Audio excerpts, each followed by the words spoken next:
I hate school. देखो मुझे पता है तुमने ऑलरेडी इस टॉपिक पर 100 वीडियोस देख रखे हैं। हेलो मित्रों, पता है स्कूल में ना मैं बहुत ही ज्यादा नटखट था, तो चलो मैं तुमको आज एक किस्सा सुनाता। अरे अरे ये टैंक अंदर क्यों आ रहा है? इधर कोई 26 जनवरी की परेड थोड़ी ना चल रही। 1 2 1 2 1। स्कूल ने हमें डिसिप्लिन के नाम पर क्या सिखाया है? जूते साफ होना चाहिए, बाल छोटे होना चाहिए और नाखून भी कटे हुए होना चाहिए। फिर भले तुम एक आतंकवादी हो, अगर तुम्हारे जूते साफ है और बाल छोटे हैं तो तुम्हें कोई कुछ नहीं बोलेगा। ओए नमन नमन, सारे वायर लगा दिए ना? हाँ भाई, सारे वायर लगा दिए, अब मजा आएगा ना ये। अरे किसी ने प्रिंसिपल ऑफिस उड़ा दिया। किसने उड़ाया है? इन दोनों के तो बाल छोटे हैं। तूने उड़ाया है, तेरे बाल बड़े हैं। अरे सर लेकिन मैं तो आपके साथ आया अभी। बहुत झूठ बोलता है तू, लंबे बाल वाले। चल पुलिस पास।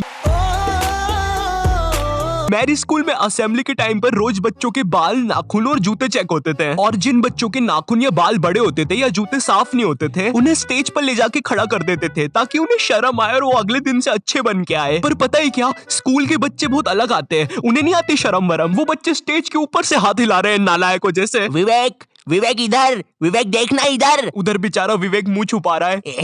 हट हट। नहीं मेरा दोस्त थोड़ी ना ये जंगली। रवि हाथ हिलाना बंद कर यार। मुझे ना स्कूल के असेंबली आज तक समझ में नहीं आई। असेंबली में ना अलग ही मस्ती चलती है। रोज के रोज कोई सी नई जयंती या फंक्शन आ जाता है, फिर तुम्हारा गंदी शक्ल का स्पोर्ट टीचर आता है और आके ना कुछ ऐसा बोलता है। Students, today is this Jayanti and my father's birthday, so sit down. ऐसी मजेदार इंग्लिश बोल के जाता है, किसी को कुछ समझ में नहीं आता। मगर फिर सारे बच्चे जमीन पर बैठ जाते हैं, सिवाय उन दरिंदों के जिनके बाल और नाखून बड़े बड़े हैं। उन्हें बैठने नहीं दिया जाएगा। उसके बाद 9th क्लास की लड़की आएगी और ऐसे गाने पे डांस करेगी जो तुमने आज तक नहीं सुना होगा। प्यासा हिरन जैसे ढूंढे है जल को, ऐसे प्रभु मैं तुझे खोज रहा, ऐसे प्रभु मैं तुझे खोज रहा। साइड में वो स्पोर्ट टीचर दरिंदों को पीछे खींच रहा है। ए पीछे आओ, आगे किधर जा रहे हो? नाच चल रहा है उधर, पीछे आओ। इसीलिए मैंने बचपन से कभी स्कूल को सीरियसली नहीं लिया। एनुअल फंक्शन नहीं होता स्कूल में, वो जिसमें बच्चों से ही पैसे लेके बच्चों को ही नचाते हैं स्कूल में, फुल बुगी बुगी बना देते हैं। हाँ वही। मैं उसको 3rd क्लास तक एनिमल फंक्शन समझता था। मुझे सच में ऐसा लगता था यार कि होता होगा कोई फंक्शन जिसमें शेर, चीता, भालू आते होंगे। मुझे लगता था स्कूल वाले कुछ भी करवा सकते हैं ये लोग। तो वो देखो वहां पे जेब्रा और प्रिंसिपल के बीच में डांस बैटल चल रहा है।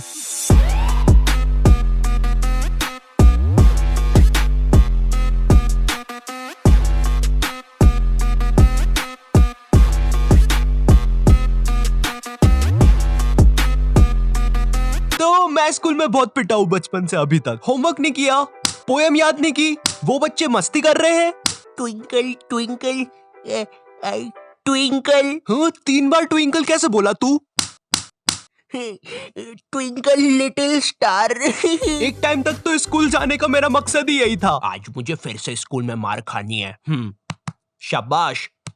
मम्मी। ओ शिट, भागो यहाँ से। अब मेरे लिए मार खाना पढ़ाई से ज्यादा इंपॉर्टेंट हो गया था। हाँ मार मुझे और मार, इतना ही दम है तुझमें। दर्द हो रहा है, अब मत मारे। तो ये बात 11th क्लास की है, और मुझे पता नहीं जब तुम 11th क्लास में आते हो तुम पता नहीं खुद को बहुत ज्यादा बड़ा समझने लग जाते हो। ये स्कूल है मैरी, आऊं मैं साइकिल पर, टिफिन खा लूं मैं तो लंच से पहले। आई नो, मुझे पता है, मैं भी ऐसे ही था 11th क्लास में। ये स्कूल मेरी गुलाम, मैं हूँ डिवाइन के साथ। कर दी हमने स्कूल की नाकाबंदी लगा के अलार्म। बंटा असली है क्या? हाँ डिवाइन, माँ कसम असली है, अभी लिखा मैंने। सर ये लोग ने यहाँ पे रास्ता रोक लिया क्लास की बेंच से। कौन है रे?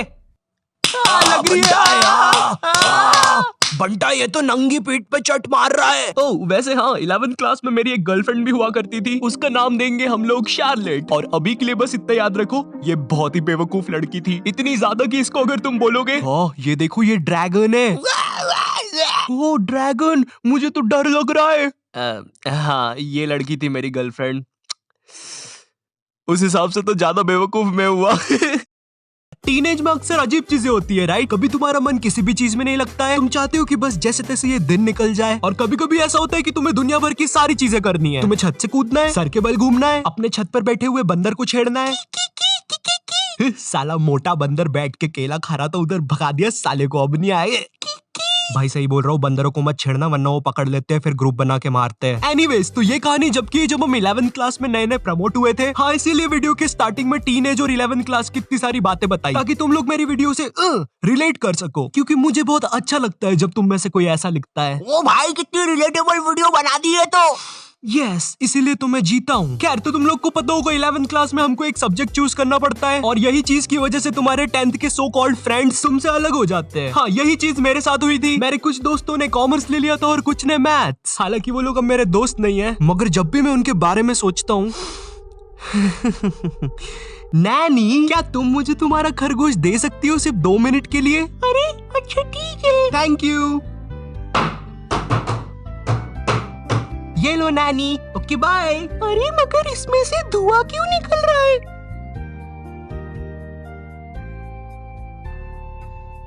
नॉटी टाइप ऑफ टॉपिक जाना बंद करो। सॉरी, अब हमारे सब्जेक्ट अलग होने से हम लोग की क्लासेस अलग अलग लगती थी। बाय द वे, मेरा सब्जेक्ट बायोलॉजी था, तो हम लोग को अलग अलग क्लास में बैठ के पढ़ना पड़ता था। मगर एक सब्जेक्ट ऐसा था जो हम सबका साथ में लगता था। ये लोग 200 बच्चों को एक साथ एक ही क्लास में भर देते थे और वो सब्जेक्ट था हिंदी। क्योंकि उसका एक ही टीचर था, तो वो टीचर से क्लास संभलती नहीं थी। हम लोग क्लास में बैठ के भोंकते रहते थे। भाग भाग भाग भाग भाग भाग भाग। नहीं, सच में थोड़ी ना भोंकते थे। तो अब वो टीचर से क्लास नहीं संभलती थी, इसलिए वो बोल देता था जिसको भी नहीं पढ़ना है वो बाहर जा सकता है। अब मुझे हिंदी सब्जेक्ट से वैसी ही नफरत थी। मुझे ये तक नहीं पता छोटी ई की मात्रा कहाँ लगती है और बड़ी ई की कहाँ लगती है। अरे ये दोनों सेम ही तो शब्द है, इनमें अलग अलग क्या है? हाँ, मुझे पता है कुछ ज्ञानी लोग कमेंट करने वाले हैं। भाई, जो ये वाला 3 है ना, इसको तू ऐसे पढ़ेगा, देख 3। और जो ये वाला है ना, इसको तू ऐसे पढ़ेगा 3। तो ये जो बड़ा वाला है ना, ये सही है। खैर, इसके बारे में किसी नेक्स्ट वीडियो में बात करेंगे। ओके, तो हिंदी सब्जेक्ट नापसंद होने के कारण मैंने मेरे दोस्त से पूछा, भाई चले गए क्लास से बाहर? वो भी फुल चौड़ में आके बोला, हाँ भाई, डरते हैं क्या, चल बाहर। इसकी कोई जरूरत नहीं थी। तो अब हम दोनों उठते हैं क्लास में और टीचर के सामने से फुल चौड़ में बाहर चले जाते हैं, इसी गलत फहमी में कि हमें देख के बाकी बच्चे भी बाहर आएंगे। कोई नहीं आता है बाहर। अब हम दोनों अकेले, हम दोनों को पता नहीं क्या करना है, तो हम दोनों की फटती है, हम दूसरी क्लास में जाके पढ़ने लग जाते हैं। क्योंकि भाई मेरी स्कूल का जो फादर था ना, वो इतना खतरनाक था, उससे कोई नहीं बच पाता था।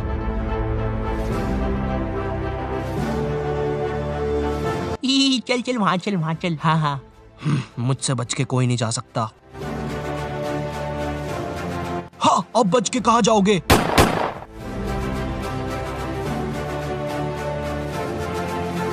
ये फादर 24 घंटे स्कूल में घूमता रहता था और गलती से भी कोई बच्चा बाहर घूमता हुआ दिख जाए वो तो गया। इसी कारण मैं कोई रिस्क नहीं लेना चाहता था, इसलिए मैं दूसरी क्लास में जाके चुपचाप बैठ गया। मगर फिर कहीं से खबर आती है कि फादर आज स्कूल में है ही नहीं और उतनी देर में मेरे बाकी दोस्त और कॉमर्स वाले भी उस क्लास में आ जाते हैं। हाँ, कॉमर्स वाले इसलिए बोल रहा हूँ क्योंकि इन लोग का अलग ही चलता है। क्योंकि जब तक हम लोग थे क्लास में, जब तक बहुत ही शांति थी, मगर जैसे ही ये लोग आए, इनमें से कोई पंखे पे लटक रहा है, चौक फाइट चल रही है, आओ मुझे लग गई है। तो इन्हीं सब चीजों की आवाज सुन के एक खड़ूस सर क्लास में आ जाता है। अब इस बंदे के बारे में मैं कुछ ज्यादा बोलूंगा नहीं, लेकिन ये बहुत ही चमत्कारी सर है। क्योंकि जब भी कोई बंदा कांड करता है, ये सर पता नहीं कहां से एक चिट निकालता है और वो चिट उतनी बड़ी होती है जितने बंदे का इसको नाम लिखना रहता है। एक बंदा मस्ती कर रहा है, छोटी चिट, 10 बंदे मस्ती कर रहे हैं, बड़ी चिट। तो वो सर हमारी क्लास में आता है और अपनी खुफिया जगह से चिट निकाल के हम लोग का नाम लिखने लग जाता है। वहां से मेरी थोड़ी थोड़ी फटना चालू हुई। उस टाइम मेरा दोस्त सर से बोल रहा है, सर हमने क्या किया, हमारा नाम क्यों लिख रहे हो? और ये वही बंदा है जिसको सर ने स्वयं सीढ़ी पे चढ़ के पंखे से नीचे उतारा था। इस टाइम तक सर हमारे नाम लिख के ले जा चुका था और हमारी बहुत गंदी फट रही थी। क्योंकि आजकल हमारी स्कूल का फादर कुछ नया ट्रेंड फॉलो कर रहा था, बच्चों को स्टेज पे बुला के मारना सबके सामने असेंबली में। क्या इतनी ज्यादा बेइज्जती? मैं नहीं करवा सकता खुद की इतनी बेइज्जती। भाई एक बार एक बच्चे को फादर ने स्टेज पे मार के नीचे फेंक दिया था और असेंबली की लाइन में जो बच्चे आगे खड़े थे, भाई वो इतने हरामी पीछे हट गए, वो फिकाया तो उसको कोई भी उठा नहीं रहा है। असेंबली खत्म हो गई, पीरियड खत्म हो गई, लंच हो गया, वो बंदा अभी तक वहीं पड़ा हुआ है, उसको कोई उठाने नहीं आया अभी तक। तो हम सब लोग की अब बहुत गंदी फट गई थी, तो हमने डिसाइड किया कि हम स्कूल ही नहीं आएंगे एक दिन। पर फिर हम में से एक बंदा बोलता है, ओ भाई स्कूल क्यों नहीं आएंगे, स्कूल आना हमारा हक है। हाँ, अपन एक काम करते हैं, अपन असेंबली के बाद स्कूल आएंगे क्योंकि कल स्कूल में क्रिकेट मैच भी है, तो मुझे मेरे डोले शोले सबको दिखाने हैं। तो सब लोग को उसकी बात में दम लगा क्योंकि उन लोग को भी अपने डोले शोले दिखाने थे, तो मुझे भी उनकी हाँ में हाँ मिलाना पड़ा। तो फिर हम लोग का डिसाइड होता है कि हम असेंबली के बाद स्कूल में एंट्री लेंगे, जो कि कसम से महा घटिया आइडिया था। हम लोग ने सोच लिया था अगर असेंबली में हम लोग के नाम लिया अगर फादर ने, तो हम अकेले में पिटने के लिए रेडी रहेंगे। मगर जैसे ही हम स्कूल पहुंचते हैं, शांति, जैसे कुछ भी ना हुआ हो, ना हमारा स्टेज पे नाम आया ना कुछ। हम लोग फुल खुश, हम लोग जाते हैं फुल चौड़ में अपनी अपनी क्लास में पहला पीरियड अटेंड करना है। मगर जैसे ही मैं क्लास में जाके बैठता हूँ, थोड़ी देर के बाद बाई लड़की आती है क्लास में एक चिट्ठी लेके जिसपे मेरा नाम था। वो चिट्ठी पढ़ के मैम ने बोला आयु जाओ बाहर तुम्हें बुला रहे। मैं इधर फुल इग्नोर मार रहा हूँ। मुझे लगा क्रिकेट मैच है आज, दोस्तों ने बुलाया होगा, पिच वगैरह खोदनी होगी। मैं फुल चौड़ में क्लास से बाहर निकलता हूँ, मगर फिर मुझे मेरे लेफ्ट साइड पे फादर खड़ा हुआ दिखता है। ये नहीं हो सकता। और दूसरी साइड मेरे सारे दोस्त खड़े थे लाइन बना के पिटने के लिए।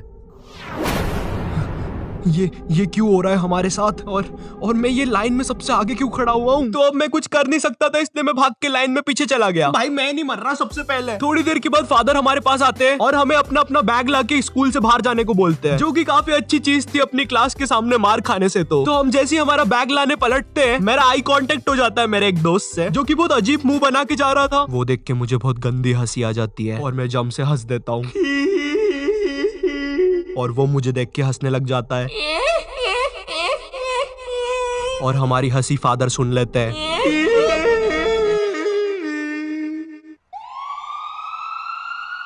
हमें इनकी जान बचानी होगी। हेलो सिविल हॉस्पिटल, डॉक्टर इन बच्चों की कंडीशन बहुत ज्यादा खराब है, लगता है किसी ने बहुत गंदा मारा है। बच्चे क्या तुम हमें बता सकते हो तुम्हारे साथ क्या हुआ था? वो हमें मारने की कोशिश कर रहा था। मेरा कलेजा। आज डेट क्या है? 7 सितंबर। क्या मैं 10 दिन से हॉस्पिटल में हूँ। मेरे मुंह से खून आ रहा है। आप जाइए यहाँ से, हमारा पेशेंट सीरियस है। अरे कोई नर्स को भेजो।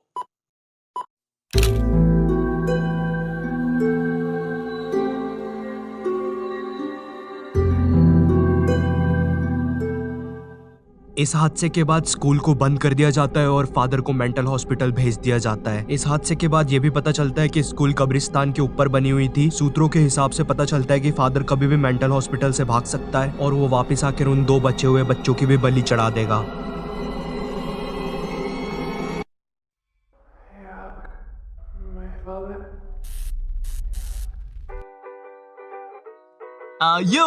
मुझे पता है वीडियो की एंडिंग थोड़ी ज्यादा क्रीपी हो गई है, बट कम ऑन यार, अगर मैं ऐसा बोलता कि फादर ने हमें सबके सामने मारा और घर भेज दिया तो तुम लोग को मजा नहीं आता ना। बट काश सच में मेरी स्कूल कब्रिस्तान के ऊपर बनी होती, मजा आ जाता। बट खैर, अगर तुम्हें ये वीडियो पसंद आई हो, तुम इससे कुछ रिलेट कर पाए हो तो लाइक मारो। लाइक करना बहुत ज्यादा जरूरी है, ठीक है? एंड अगर चैनल पे नए हो तो सब्सक्राइब मारो। इस वीडियो का एक स्क्रीनशॉट लो, उसको अपने इंस्टाग्राम स्टोरीज में डालो, मुझे टैग करो और मौका पाओ मेरी अगली वीडियो में एक प्यारा सा शाउट आउट पाने का। And in this video shout out to Amitosh 28 and मैं मिलता हूँ तुमसे नेक्स्ट वीडियो में। तब तक के लिए बाय।